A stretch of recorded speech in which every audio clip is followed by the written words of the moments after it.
12월 18일 저희들에게 주시는 하나님 말씀 시편 말씀입니다. 시편 69편 말씀 보겠습니다. 하나님이여 나를 구원하소서. 물들이 내 영혼에까지 흘러 들어왔나이다.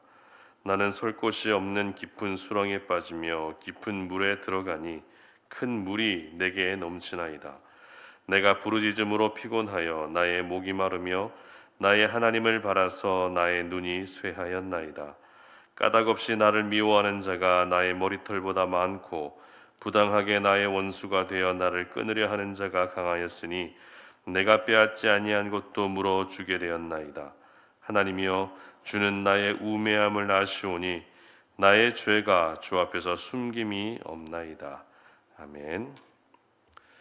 절망을 소망으로 승화시켜라 라는 제목으로 오늘 아침 말씀 전합니다. 여러분, 카타르시스라는 말을 들어보셨을 겁니다. 흔히 카타르시스를 느낀다 이렇게 표현하죠. 이 카타르시스라는 용어는 아리스토텔레스의 저서 시학에서 처음 사용됐습니다.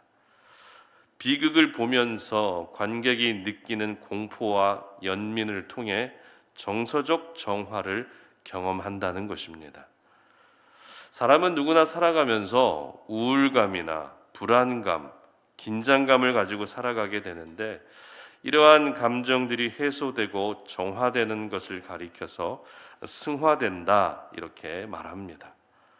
그리고 이 승화라는 표현은 우리 삶의 다른 영역에서도 자주 사용되는 단어가 됐습니다.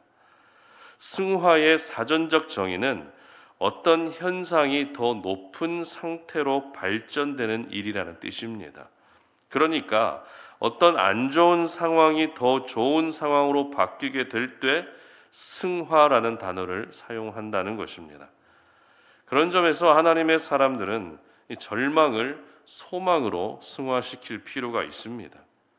우리 삶 속에서 일어나는 대부분의 일들이 우리에게 긍정적인 영향을 끼치기보다는 부정적인 영향을 끼칠 때가 더 많기 때문에 아무래도 절망적인 생각을 더 많이 하게 되고 절망적인 관점을 가지고 또 절망적인 시각을 가지고 살아가는 일이 많은 것 같습니다. 그러나 예수 믿고 구원받은 사람들은 그런 절망마저도 어떻게 해야 된다고요? 소망으로 승화시킬 수 있어야 한다는 것입니다. 성경에 이것을 가장 잘했던 사람이 바로 오늘 시편의 저자인 다윗입니다. 오래간만에 우리가 시편 말씀을 묵상하게 되는데요. 표제를 보시기 바랍니다. 표제는 다윗의 시로서 소사님에 맞춘 노래 이렇게 되어 있습니다. 여기서 소사님이란 앞서 묵상했던 시편 45편에서도 볼 수 있었던 표제입니다. 소사님은 어떤 곡조, 멜로디를 의미한다는 견해도 있고 또 악보를 의미한다는 견해도 있습니다.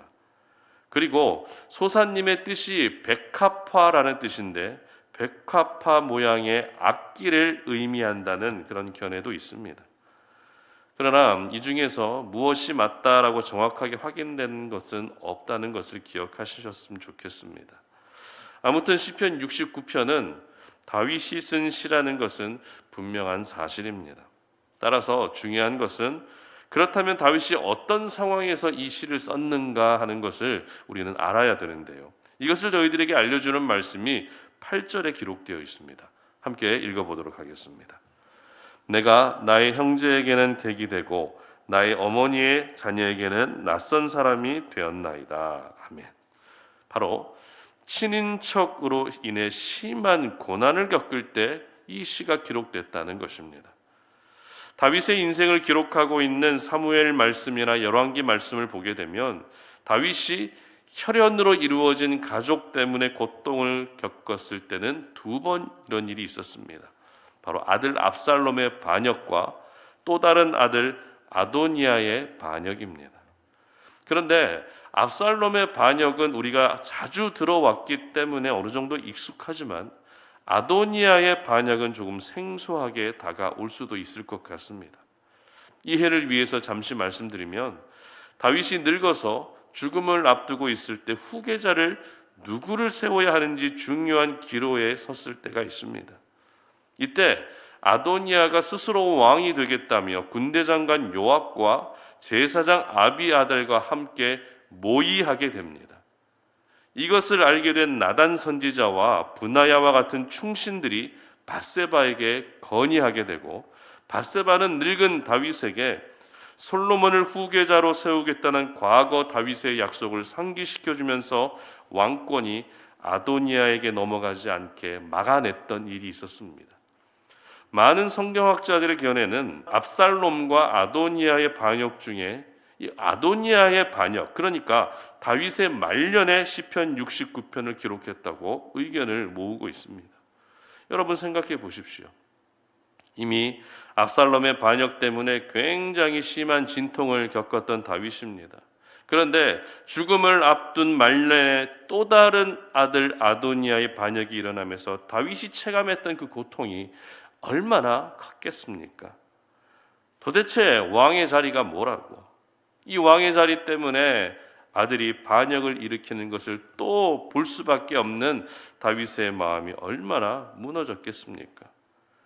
기력이 없어서 언제 죽을지도 모르는 이런 상황에서 또 한 번 아들의 반역 때문에 고심하고 힘들어해야 하는 다윗의 마음이 오늘 시편 69편에 고스란히 녹아져 있는 것입니다.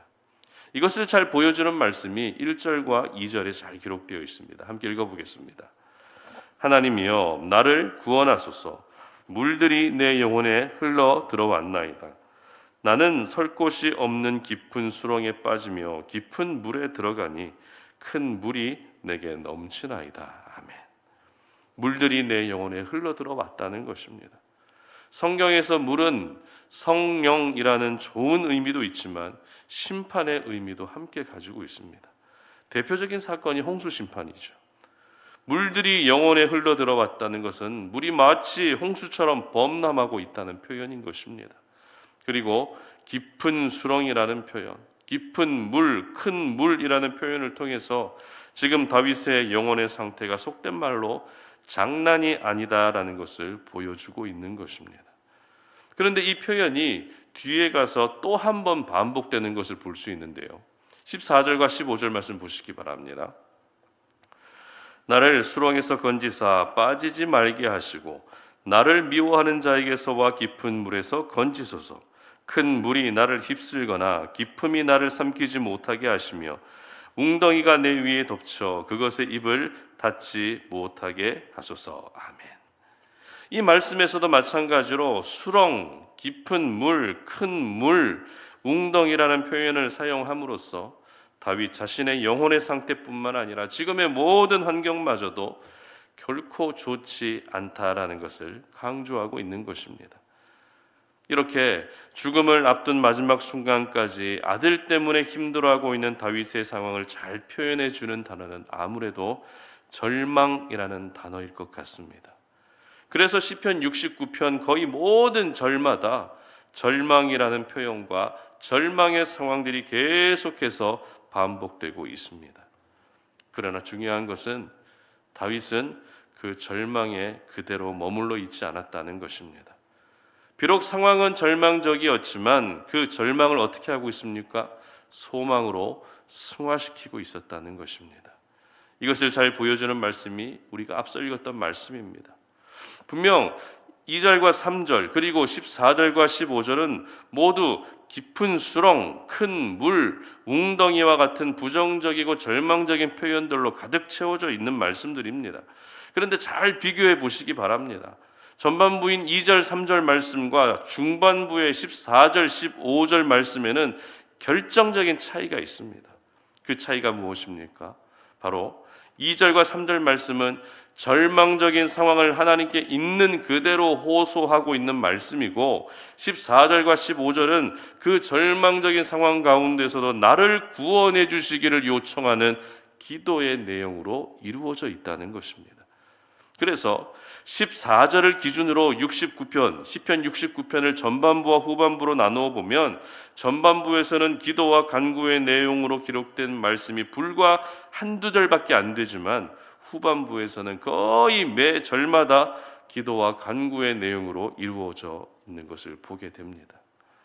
이처럼 다윗은 마지막 순간까지도 편하게 눈을 감을 수 없는 절망감으로 가득 차 있는 상황이었지만 그 절망감을 기도와 간구를 통해 소망으로 승화시키고 있었던 것입니다.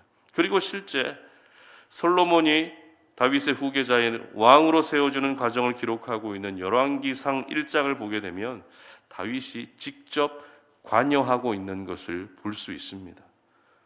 분명 늙어서 이불을 덮어도 따뜻하지 않은 죽음이 임박한 상태였지만 아도니아로 인한 생긴 절망을 솔로몬을 통한 소망으로 바꾸기 위해서 흐려져가는 정신줄을 어떻게든 놓치지 않고 꼭 붙들고 있는 것을 볼 수 있습니다.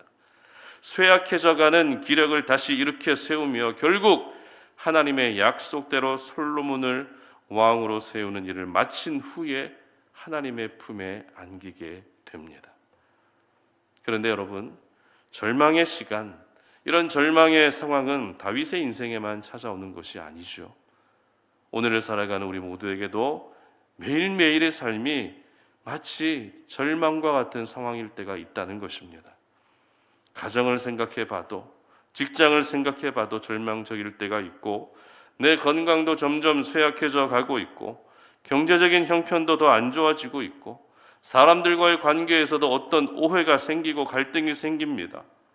그리고 앞으로 내가 어떤 인생을 살아야 하는지, 앞으로 내가 감당해야 될 그런 일들을 보게 되면 소망보다 절망적인 마음이 생겨날 때가 더 많다는 것입니다. 그러나 그 절망도 소망으로 바꾸시는 분이 우리 하나님이심을 믿는다면 나의 절망의 상황만을 하나님께 이야기할 것이 아니라 절망의 상황을 하나님께 이야기함과 동시에 그 절망 가운데서도 나를 구원해 주시고 살려주시고 은혜 베풀어 주시기를 기도할 수 있어야 되는 것입니다. 배경 탓을 하고 상황 탓을 하면서 나는 왜 이렇지라고 푸념만 하고 있으면 아무것도 되지 않습니다.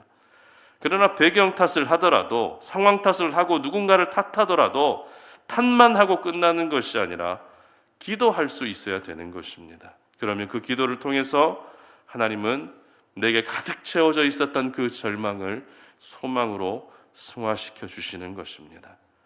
절망에 머물러 있던 내 생각과 관점과 시각들이 이제는 소망의 생각과 관점과 시각으로 승화시켜 주시는 것입니다.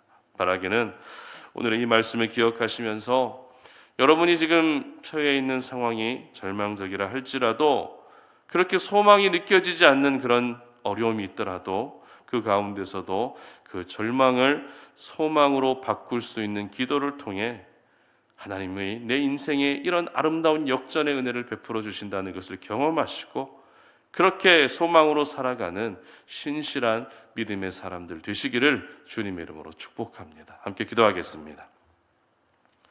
하나님 감사합니다. 오늘도 이 아침에 우리가 주의 성전으로 올라와 기도하며 하나님의 은혜를 구합니다. 하나님이 우리의 삶 가운데 역사하실 것들을 소망하며 오늘도 비록 절망적인 상황이지만 그 절망 가운데서도 다시 우리에게 소망을 허락해 주실 하나님을 바라보며 기도의 자리로 나아갑니다. 아버지 하나님, 우리의 입술에서 내가 하는 모든 말들이 습관처럼 절망의 이야기들, 부정적인 이야기들만 하고 있지는 않은지 모르겠습니다. 그러나 오늘 이 거룩한 말씀을 통해 내 상황은 비록 절망적이라 할지라도 그것을 소망으로 승화시킬 수 있는 믿음을 주시고 주님 앞에 간구하며 기도하며 결국에는 우리의 인생 가운데 놀라운 역전의 은혜를 베풀어 주시는 하나님의 큰 은혜를 경험하는 저희들 되게 하여 주시옵소서. 오늘도 우리가 이 땅을 살아갈 때에 우리 모든 송탄 올인의 가족들에게 필요한 은혜를 허락해 주시고 결국에는 모든 소망이 하나님으로부터 온다는 것을 믿으며 절대 이 세상 가운데서 무너지지 아니하도록 하나님 도와주시옵소서. 감사드리며 예수님의 이름으로 기도드립니다. 아멘.